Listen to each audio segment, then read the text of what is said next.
Good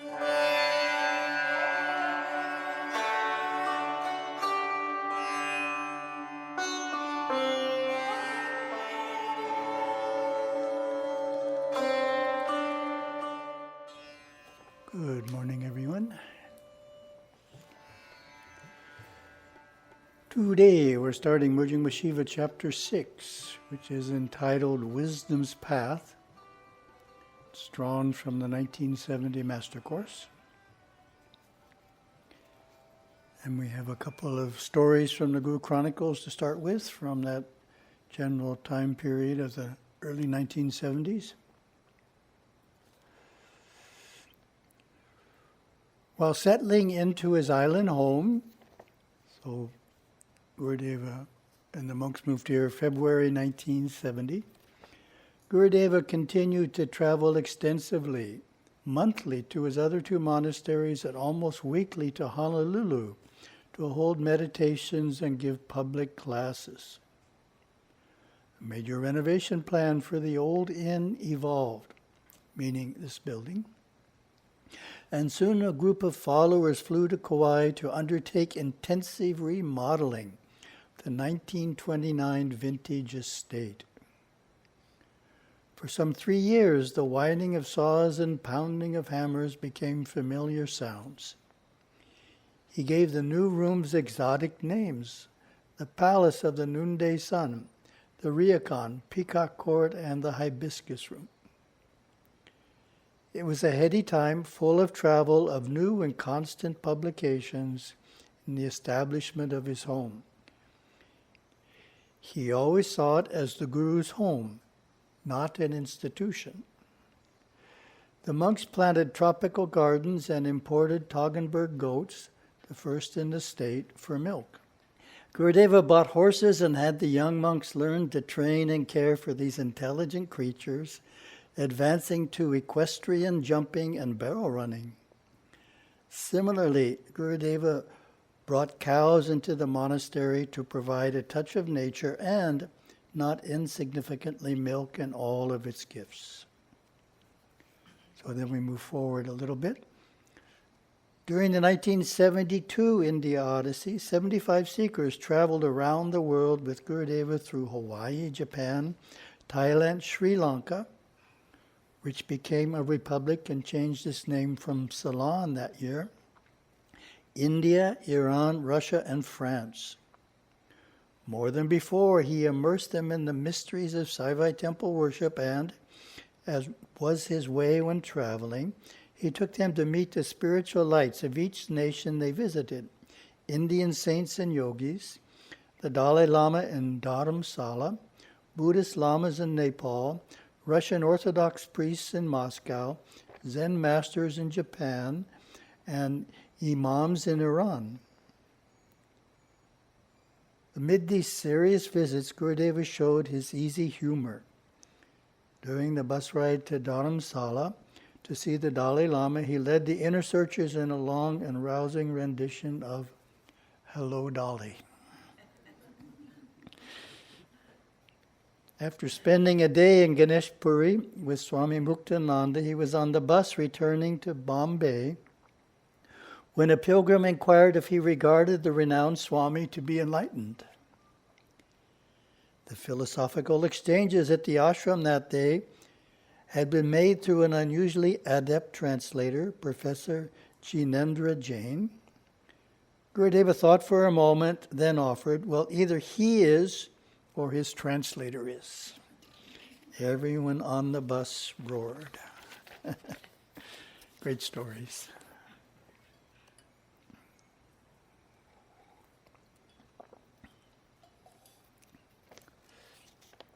Lesson 36, the purity of awareness. To the awakened mystic, there is only one mind. There is no your mind and my mind, just one mind, finished, complete in all stages of manifestation. Man's individual awareness flows through the mind as the traveler treads the globe. Just as the free citizen moves from city to city and country to country, Awareness moves through the multitude of forms in the mind. So, commentary, that's a different way of looking at the mind than is popular. In other words, we tend to think of the mind as being created when we experience it. But this is saying everything in the mind already exists, and we're just finding it, so to speak. Already exists, everything in the mind. Before we meditate, we view the cycles of our life and erroneously conclude that the mind changes, that it evolves. We view joy one moment and despair the next, and because we feel so different in these states, assume we have changed. We grow up and look back on our childhood and again see the appearance of change. Through meditation, however, we observe that we have not changed at all. Awareness becomes our real identity, and it is pure and changeless. It was the same at 7 years of age as it is today. It is the same in happiness as it is in sadness. Pure awareness cannot change. It is simply aware. Therefore, you are right now the totality of yourself. You never were different, and you never will be. You are perfect at this very moment. Change is only a seeming concept created through false identification with the experiences we have in various areas of the one mind. That's worth reading again. That's a profound sentence. Change is only a seeming concept created through false identification with the experiences we have in various areas of the one mind. Everything in the world and everything in the mind is as it should be, in a perfect state of evolution. Superconsciously, we can clearly see this through the eyes of our soul. When looking at it through the instinctive intellectual mind, we don't see this perfection. It is as if we have blinders on both sides of our eyes, like a donkey. The carrot of desire dangles right in front of our nose when we are in the instinctive intellectual mind, and we are going after it, step at a time, with our blinders on. That's a great image. We have to go in and in and in and reach an expanded state of awareness and gain that mountaintop consciousness where we perceive that there is no injustice in the world. There is not one wrong thing. All is in perfect order and rhythm in Shiva's cosmic dance. So that's an interesting perspective. And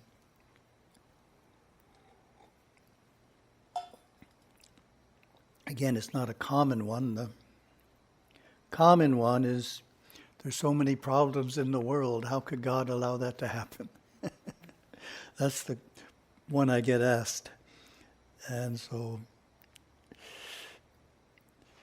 the answer I give is, well, God didn't create what's going on in the world. Men created what's going on in the world. So what we see happening is the result of men interacting with men, going through what they're going through, the past working itself out in the present. So that's what it means, and it's all just karma working itself out. So in that sense, there is not one wrong thing. Lesson 37, the mind is complete.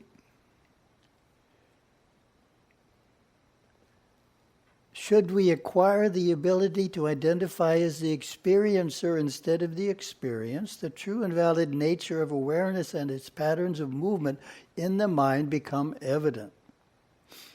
We see the mind as a total manifestation containing all of the past and future evolutions in the eternal now. The mind is vast in its combinations of time, space, and form. It contains every vibration from subtle to gross. Awareness is free to travel in the mind according to our knowledge, our discipline, and our ability to detach from the objects of awareness and see ourselves as the experience of awareness itself. This explains many of the so-called mysteries of life. There are people with the ability to look back into the past and ahead to the future accurately and in detail. That feat is understood clearly in the light of awareness traveling through the mind. The entire mind exists right now, past and future included. These psychically talented individuals have trained their awareness to flow into areas of the mind that are unavailable to the average person. They go into the mind itself to view these phenomena. Similarly, ESP, mind reading, and other mystical wonders are illumined by the knowledge that there is only one mind, and all phases of it are open to the spiritually awakened person. What we term states of mind are therefore areas of distinct vibration. On the earth, we have continents, nations, regions, states, and cities. Each is distinct and unique. Denmark is different from Spain. Australia is different from China. Paris is not at all like Honolulu. So it is in the mind. We have 5 states of mind: conscious, subconscious, sub of the subconscious, sub-superconscious, and superconscious. And within each are hundreds and thousands of cities. In the subconscious area, the traveler can encounter fear, hatred, love, and good memories. In the conscious mind area, he can experience business, human relationships, and intellectual social vibrations. In the superconscious area, there are even more regions, and he comes into visions, light, sound, overwhelming joy, and peace. Lesson 38, remaining free, detached. As we move through the mind stays the same, just as the world stays the same as the traveler moves from city to city. Paris does not vanish when he enters New Delhi.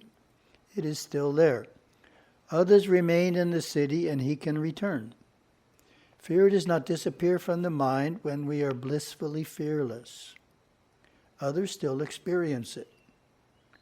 Our awareness has simply moved to a more refined area. Therefore, the goal is to make awareness totally free by not getting too magnetically attached to only a few of the many areas. If the traveler enjoys Paris and settles down there, he will never know the other cities of the world. We on the spiritual path must work hard at keeping ourselves detached from friends, places, habits. Only then can we keep awareness free enough to travel uninhibitedly through the sublime inner areas of the mind. Work on that every day. Observe when awareness gets so involved that it identifies with an experience. Then consciously tell yourself, I am not fear. I am awareness flowing in the area of fear, and I can move into other areas at will. Work at that. Strive that simple ability to detach awareness from that which it is aware of. The rewards gained will be more than worth the effort. Be renewed by a change of your mind. Be renewed by releasing awareness from one area of the vast universe of the mind, drawing it back into its source and releasing it again, sending it to another area of the vast areas of the mind. And we have a couple of related Shum words.